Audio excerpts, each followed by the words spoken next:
Welcome to The Explainer. Let's just dive right in, because we're currently witnessing a massive, present-day anomaly that's literally reshaping the world as we know it.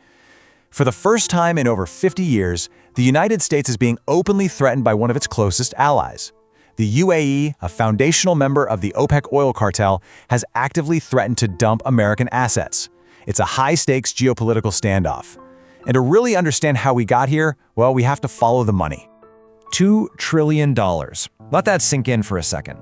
That staggering number represents exactly what's on the line right now. It's the total amount of U.S. assets collectively held by the Gulf Cooperation Council, or the GCC.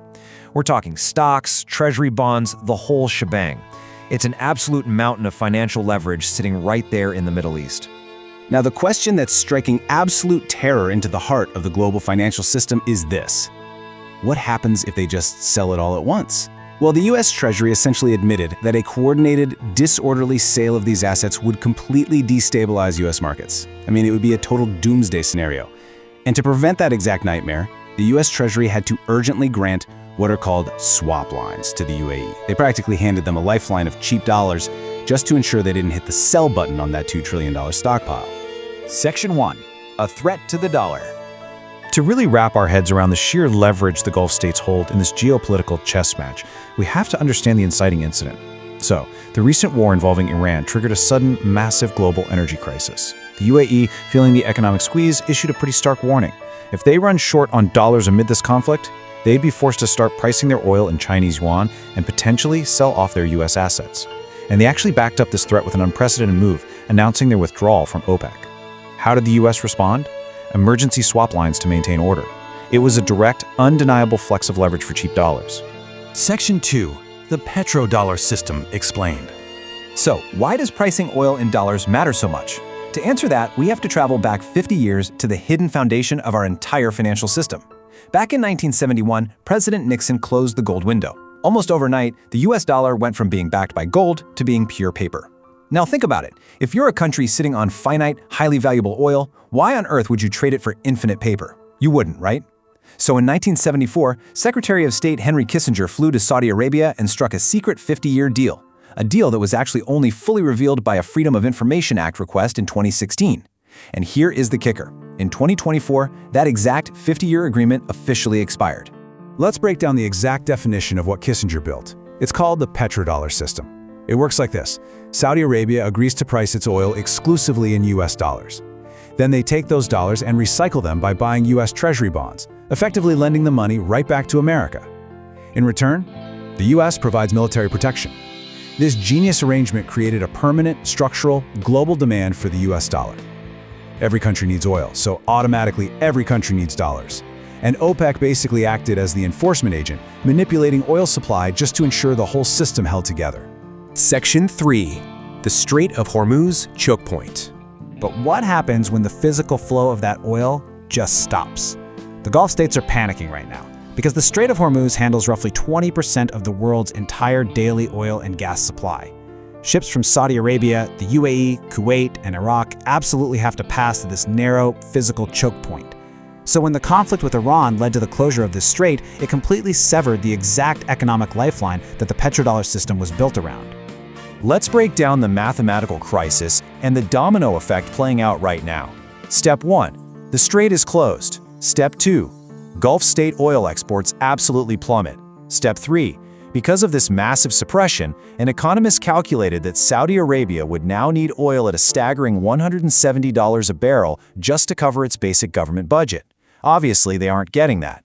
So Saudi Arabia is bleeding money, having to externally borrow a historic $100 billion over the trailing 4 quarters. Finally, as their dollar reserves drain, their economies are shrinking rapidly. They are essentially backed into a corner. Section 4. China's rise and rare earths. And you know what happens when a crucial US ally is cornered? A rival superpower is perfectly positioned to step right in. Just think about the incredible speed of this timeline. On April 14th, the UAE Crown Prince meets with Xi Jinping. Literally the very next day, they signed 24 separate trade deals to push their trade over $100 billion. It was only after locking in this relationship with China, which was essentially placing a loaded gun on the table, that the UAE forced the US to the negotiating table. By April 22nd, the US Treasury agreed to the emergency swap line, and mere days later, the UAE left OPEC. I mean, they played their hand flawlessly. You might be wondering, why does the US care so much about what China is doing here? Well, China currently controls roughly 60% of global rare earth mining and an even larger share of the processing, and the United States military relies entirely on these specific materials to manufacture interceptors, fighter jets, and precision-guided missiles. As the sources point out, the US has heavily depleted its missile stockpiles recently, and you cannot fight wars with paper assets. We desperately need what China is mining. What we are witnessing is a grand macro shift playing out right before our eyes. Think of it like this. In the old world, oil is exclusively priced in US dollars and safely recycled into US treasuries. But in the emerging world, massive global mining companies are actively shifting to yuan-based commodity pricing, and central banks are rotating their assets. Alternative yuan clearing banks are already fully operational in London, Dubai, Singapore, and Hong Kong. The new global financial plumbing? It's already built. Section 5. Gold and Treasury Yields. So, how exactly are global investors and central banks reacting to this shifting world order? Back in 2001, the US dollar made up 72% of global foreign exchange reserves. Today, that number has dropped into the low 50s. Why the sudden drop? Well, after the US froze $30 billion of Russia's foreign exchange reserves, central banks worldwide had a major realization: their dollar holdings could be weaponized against them at any given moment. Trust was broken. So global central banks are now buying gold at the absolute fastest pace in 50 years to backstop their safety nets. All of this brings us to a highly specific yet absolutely critical number: 4.4%. This represents the 10-year Treasury yield threshold. Because trust in the dollar system is declining, investors are understandably demanding higher interest rates to hold US debt.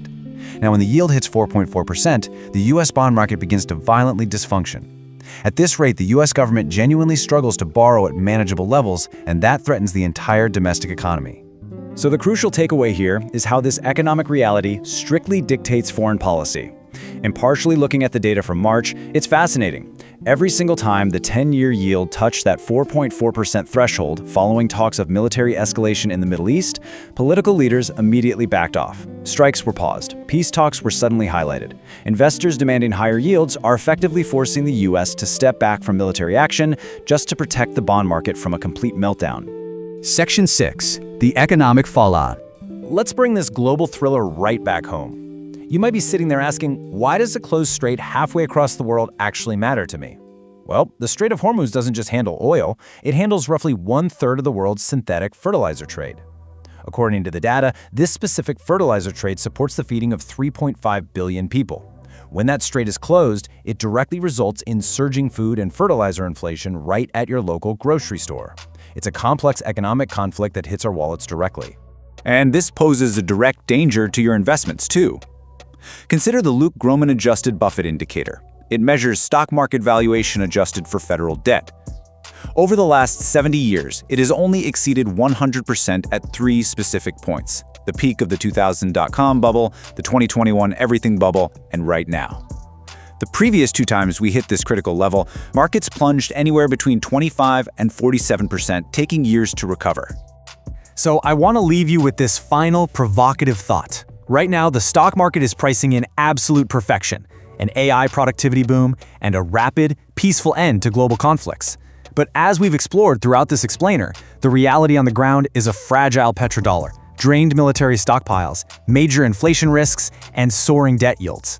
If the market's assumptions of perfect peace are wrong, is your portfolio actually prepared for the reality? Thank you so much for joining me for this explainer, and keep questioning the systems around you.